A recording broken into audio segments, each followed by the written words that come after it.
Ladies and gentlemen, there comes a moment in your life when you realize you are not ordinary, you are not average. There's a mark on you, a calling in you, and a power flowing through you that sets you apart. But let me warn you, being dangerously anointed is not for the faint of heart. When you are dangerously anointed, you don't just exist, you ignite. Your very presence carries a weight that cannot be ignored. It's not about what you say or do, it's about what you carry. The anointing on your life sends ripples through the spiritual realm, disrupting the plans of the enemy and challenging every force of darkness that dares to stand in your path. You've noticed it, haven't you? How certain people seem uneasy when you walk into a room, how the atmosphere shifts when you begin to speak, how situations around you seem to stir even when you're simply minding your own business. That's because your anointing is not passive, it's active, it's alive, and it's powerful. Divine disturbance manifests in many ways. Sometimes it's as subtle as a quiet unease that falls upon those who harbor ill intentions. Other times it's as dramatic as outright opposition and conflict. But don't misunderstand, this is not about creating chaos for chaos' sake. This is about the spiritual reality that light and darkness cannot coexist. When you step into a space, you bring with you the power and authority of God, and that power doesn't allow anything contrary to God's will to remain comfortable. You may notice that people who once embraced you now avoid you. Conversations seem to shift when you enter, as if the very air becomes charged. Even systems and structures begin to buckle under the weight of your presence, because the anointing you carry is not content to leave things as they are. It demands alignment, it demands order, and it demands the truth to come to light. This disturbance isn't accidental, it's intentional. It's the evidence that you are walking in a power greater than yourself, a power that refuses to be silent or sidelined. The divine disturbance isn't limited to external circumstances, it also stirs things internally. It begins to awaken those around you to their own potential, calling out greatness in those who are willing to align with God's purpose. But for those who resist, the anointing becomes a mirror, reflecting their fears, insecurities, and motives. That's why you find that your presence alone can be polarizing. It's not because of who you are in the natural, it's because of who you are in the spirit. You carry something so potent that it cannot be ignored, and the enemy knows it. Uncommon warfare is the hallmark of a dangerously anointed life. When you carry the anointing of God, the battles you face will never be ordinary. The enemy doesn't waste resources on those who pose no threat. The attacks you endure are not random, they are targeted, calculated, and specific to the destiny you carry. The enemy recognizes the potential in you even before you do. He sees the influence you are about to wield, the change you are about to break, and the generations you are about to impact. That's why the warfare in your life feels relentless and overwhelming. It is not about who you are, it's about what you carry. This type of warfare comes in layers. It isn't just a single attack, it's a strategy, an onslaught designed to wear you down. The enemy will use circumstances, people, and even your own thoughts to try to derail you. You'll face resistance where you least expect it. Friends may turn into foes, opportunities may suddenly dry up, and the very ground beneath your feet may feel unstable. Yet none of this is by accident. The anointing on your life has made you a target because the enemy knows that if you fully step into your calling, you will be unstoppable. Uncommon warfare often feels isolating. It's as if no one else understands the magnitude of what you're going through. You might wonder why others seem to have it easier, why their challenges don't seem as intense as yours. But this isn't because God has forgotten you, it's because He has marked you for greatness. The level of warfare is directly proportional to the size of the calling on your life. The greater the anointing, the fiercer the battle. This type of warfare doesn't just attack your external circumstances, it goes after your mind, your emotions, and your faith. Doubts begin to creep in, you question your calling, your worth, and even your relationship with God. The enemy knows that if he can shake your faith, he can weaken your resolve. He wants to make you believe that the battle is evidence of your failure, when in reality it is proof of your anointing. Uncommon warfare doesn't always come in the form of outright attack. Sometimes it's subtle, like distractions that pull you away from your purpose or delays that make you question whether God's promises will ever come to pass. The enemy is cunning. He will use anything and anyone to try to stop you, including those closest to you. Betrayal becomes a common theme. The people you trusted most may turn against you, not because they're inherently bad, but because the enemy is using them as tools in his strategy. The supernatural resilience is the unmistakable hallmark of someone who is dangerously anointed. It's the divine ability to withstand pressure, recover from setbacks, and rise above challenges that would have crushed others. This kind of resilience isn't born from human strength or willpower. It's rooted in the power of God that operates within you. When you are dangerously anointed, you carry a supernatural bounce-back spirit, a tenacity that confounds those who watch your journey. They see the trials you endure, the storms you face, and the battles you fight, yet somehow you keep getting back up. It's not because of who you are, but because of who God is in you. Supernatural resilience is tested in the fires of adversity. Life throws everything it has at you: betrayals, losses, disappointments, and delays, and yet you refuse to stay down.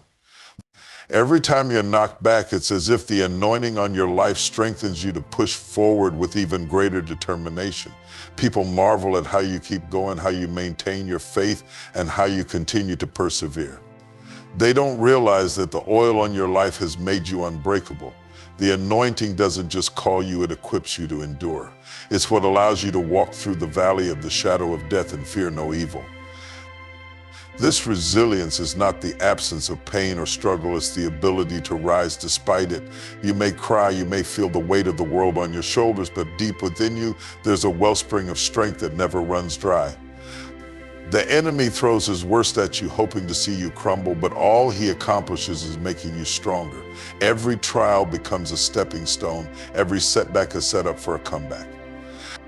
What should have destroyed you only refines you, and what was meant to bury you only plants you deeper in the soil of purpose. Supernatural resilience is also marked by a refusal to quit.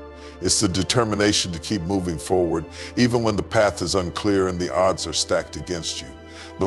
There are moments when you feel the weight of the battle pressing down, moments when giving up seems like the easier option, but something inside you refuses to let go. That's the anointing. It whispers to your spirit, reminding you of who you are and the God who called you. It strengthens your resolve and renews your hope, even in the face of overwhelming opposition. This kind of resilience is not always loud or dramatic. Sometimes it's quiet and steady, like a river cutting through rock. It's the ability to keep showing up, to keep believing, to keep trusting, even when there's no visible evidence that things will change. Supernatural resilience doesn't mean you don't feel the weight of the journey. It means the weight doesn't have the final say. It's the divine strength to endure and the unwavering belief that what God has promised, He will fulfill. Radical favor is one of the clearest signs that you are dangerously anointed. It's not just ordinary favor, the kind that can be explained by hard work, connections, or timing. No, this is the kind of favor that defies logic, the kind that makes people stop and ask, how did that happen for you? It's the unexplainable doors that open, the inexplicable opportunities that come your way, and the undeniable blessings that follow you wherever you go. Radical favor is not fair, and it doesn't make sense. It's not based on your qualifications, your background, or even your own plans. It is God's hand at work, positioning you in places you couldn't reach on your own and granting you access to what others thought was unattainable. This favor is radical because it breaks the rules, it bypasses protocol, skips over processes, and catapults you into places you never imagined you'd be. You'll find yourself in rooms you weren't invited to, sitting at tables where your name wasn't on the list, and walking through doors that were supposed to be locked. People will look at you and wonder why things seem to work out for you so effortlessly, why resources come to you so easily, and why opportunities seem to chase you down. What they don't understand is that this favor is not about you, it's about the anointing on your life. It's God's way of putting His seal of approval on you and declaring to the world that you are set apart for His purpose. Radical favor doesn't just manifest in blessings, it shows up in unlikely places. It's the promotion you receive when others were more qualified. It's the financial breakthrough that comes when you're at your lowest point. It's the connection you make with someone who has the power to change the trajectory of your life. But it's not just about material blessings or opportunities. Radical favor is also about protection and provision. It's the unseen hand of God that shields you from harm, the quiet voice that guides you away from danger, and the divine provision that meets your needs even when the odds are stacked against you. This favor often draws attention, and not all of it is positive. People may envy you, misunderstand you, or even resent you because of the favor you walk in. They'll wonder why you were chosen, why you were elevated, and why doors open for you when they remain closed for others. What they fail to see is the price you paid for the anointing on your life. Radical favor doesn't come without a cost. It's not something you can earn or achieve. It's a gift that flows from your obedience, your surrender, and your willingness to walk in the calling God has placed on your life. Radical favor is also relentless. It follows you wherever you go, showing up in the most unexpected ways and at the most unexpected times. Even when you feel unworthy, even when you feel unprepared, the favor of God still finds you. It goes ahead of you, making crooked paths straight and leveling mountains. It surrounds you, ensuring that no weapon formed against you can prosper. It works behind the scenes, orchestrating events and aligning circumstances to bring about God's will for your life. This kind of favor cannot be stopped, delayed, or diminished because it is rooted in the sovereignty of God and His unwavering commitment to see His plans for your life fulfilled. Transformative influence is one of the most powerful and undeniable signs that you are dangerously anointed. It's the capacity to walk into a space and leave it completely changed, to speak a word and see chains fall, to touch a life and set it on an entirely new course. This influence is not something you work for or cultivate on your own. It is a direct result of the anointing on your life. It's the manifestation of God's power flowing through you, touching everything and everyone around you. When you carry this kind of influence, nothing stays the same.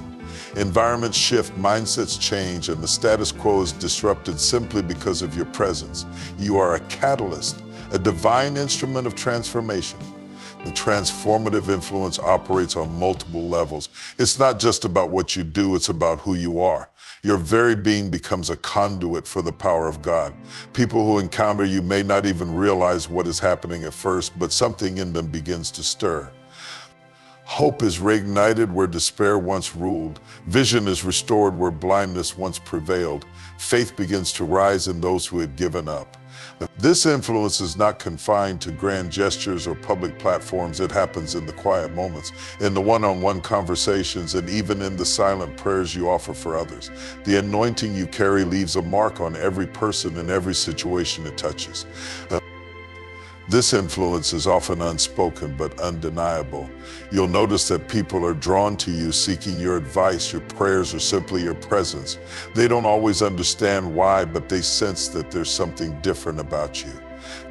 It's not charisma or charm, it's the anointing, it's the light of God within you that calls out to the brokenness in others, offering them a glimpse of hope, healing, and restoration. Your words carry weight, not because of eloquence, but because they are backed by the authority of heaven. When you speak, mountains move. When you pray, strongholds are broken. When you act, the impossible becomes possible. Transformative influence also challenges the systems and structures around you. When you step into a situation, stagnation can no longer remain. Whether it's in your workplace, your community, or your family, your anointing compels things to shift. Injustice is confronted, complacency is disrupted, and new possibilities emerge. People may resist at first because transformation often comes with discomfort, but over time they cannot deny the impact you've had. You become a change agent, someone who redefines what is possible and inspires others to rise to their own potential. This influence is not just personal, it is generational. The changes you bring about don't end with you. They ripple outward, touching lives you may never meet and reaching into places you may never go. The anointing on your life plants seeds of transformation that will bear fruit long after you're gone. You inspire others to dream bigger, believe deeper, and step into their own calling. Your life becomes a living testimony of what God can do through someone who is fully surrendered to Him. This influence doesn't demand attention or accolades. It simply works quietly and powerfully to bring about God's purposes in the earth. Transformative influence isn't about power or control, it's about service. It's about being so filled with the Spirit of God that His love, grace, and power overflow from you into the lives of others. It's about being willing to stand in the gap, to intercede for those who are lost, and to pour out your life for the sake of others. This kind of influence comes with great responsibility because it carries the weight of divine purpose. It requires humility, obedience, and a deep commitment to staying aligned with God's will.